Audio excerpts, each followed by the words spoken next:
ऐसा है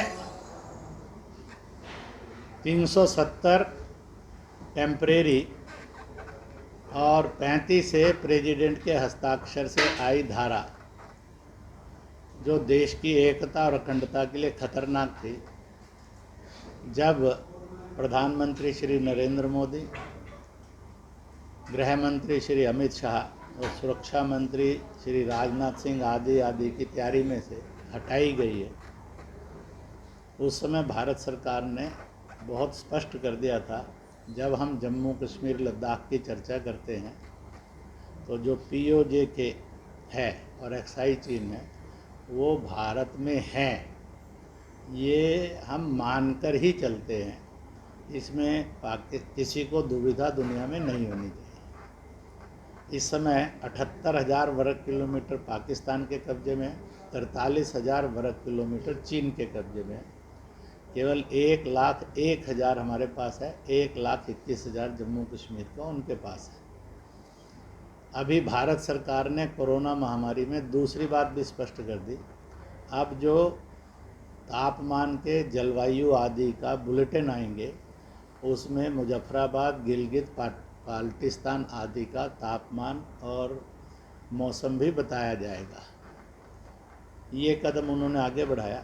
इसी बीच में एक कदम उन्होंने और बढ़ा लिया था, जब सुषमा स्वराज, हरियाणा की बेटी, देश की कुशल विदेश मंत्री थी, उन्होंने POJK के लोगों को कहा था अभी एक सुविधा आपको प्रदान कर दी जाती है, अगर कोई सीरियसली बीमार है, कैंसर का, हार्ट का, ऐसा बहुत बड़ा मरीज़ है और उसका उपचार वहाँ संभव नहीं हो रहा है, तो आप भारत में आ सकते हैं, आपको किसी पासपोर्ट वीज़ा की ज़रूरत नहीं है। और ऐसे कुछ POJK के लोगों के उपचार भी हुए।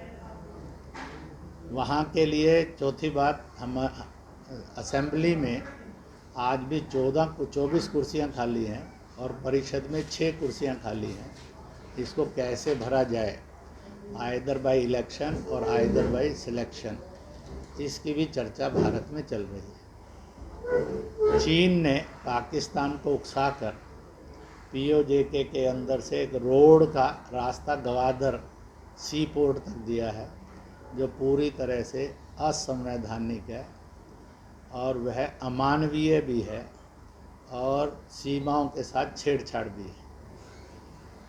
पाकिस्तान में उसकी एक प्रतिक्रिया शुरू हुई है कि शायद भारत हमारा उतना बड़ा दुश्मन नहीं, चीन अगर बैठ गया आकर सड़कों के और विकास के नाम पर, तो उसकी सेना और कर्मचारी बैठेंगे, जो पाकिस्तान के भविष्य के लिए सबसे बड़ा खतरा है।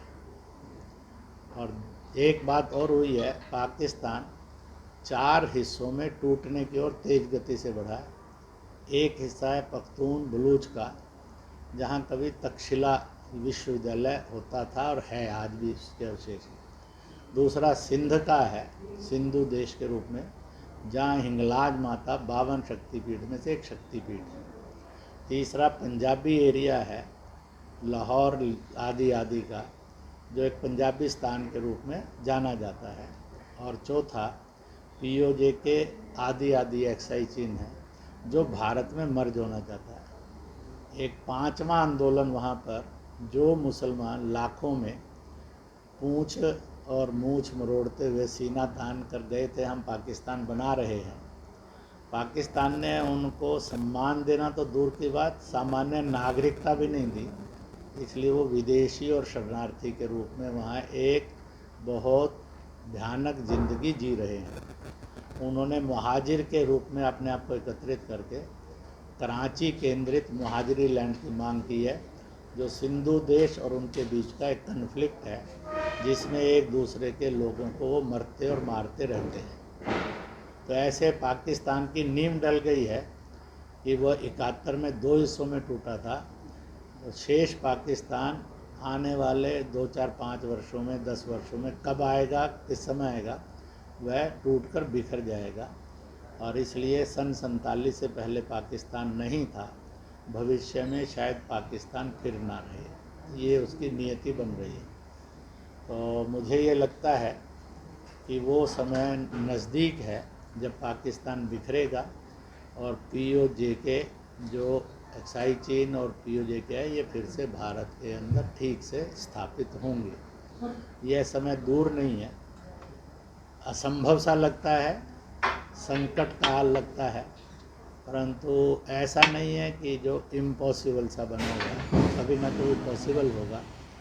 इसलिए हमें दो बातों का समाज के स्तर पर जागरण करना चाहिए। एक, हर भारत के नागरिक ने, किसी दल का हो, किसी धर्म का हो, किसी जाति का हो, किसी भूगोल का हो, किसी भाषा का हो, रोज़ प्रभु से प्रार्थना करनी चाहिए, मृत्यु हो अखंड भारत में। और दूसरा, हर अपने मार्टियर्स और वॉरियर्स, जो फौजी लोग और जो शहीद हुए हैं उनको, और जो संघर्ष कर रहे हैं उनको प्रतिदिन प्रणाम करना चाहिए कि इनके कारण देश की एकता और अखंडता सुरक्षित है। तो यह बहुत ज़रूरी है। और इसी के साथ साथ चीन जो उसकी शैतानी ताकत के रूप में नेपाल और पाकिस्तान की पीठ पर खड़ा है, तो चीन की कमर तोड़ने के लिए जनता के स्तर पर एक काम होता है, और वो ये है कि उसको आर्थिक रूप से तोड़ा जाए।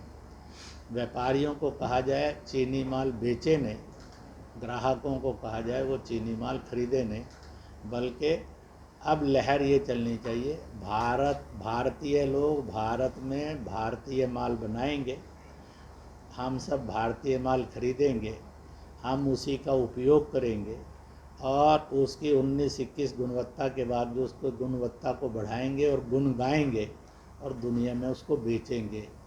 यह जो एक रामबाण फार्मूला आत्मनिर्भर और आत्म सक्षम भारत का आया है, यह जन जन इसको अपनाए तो it is the be fittest answer to the all problems. ये होगा, तिब्बत को भी छुटकारा मिलेगा, कैलाश मानसरोवर मुक्त होगा, नेपाल एंटी भारत ना जाकर ठीक शैतान के विरुद्ध जाएगा। नेपाल भारत की एकता और अखंडता अलग अलग गणराज्य के रूप में भी थी और इसके साथ साथ राज्यों और देशों के रूप में भी है।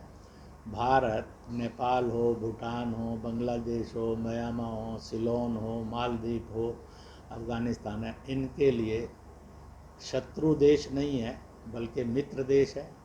यह इनके लिए विस्तारवाद नहीं है बल्कि इनका पालन और पोषण करने वाला है। यह बात सारे जगत को और भारत के सब विद्वानों को, राजनेताओं को पता होनी चाहिए।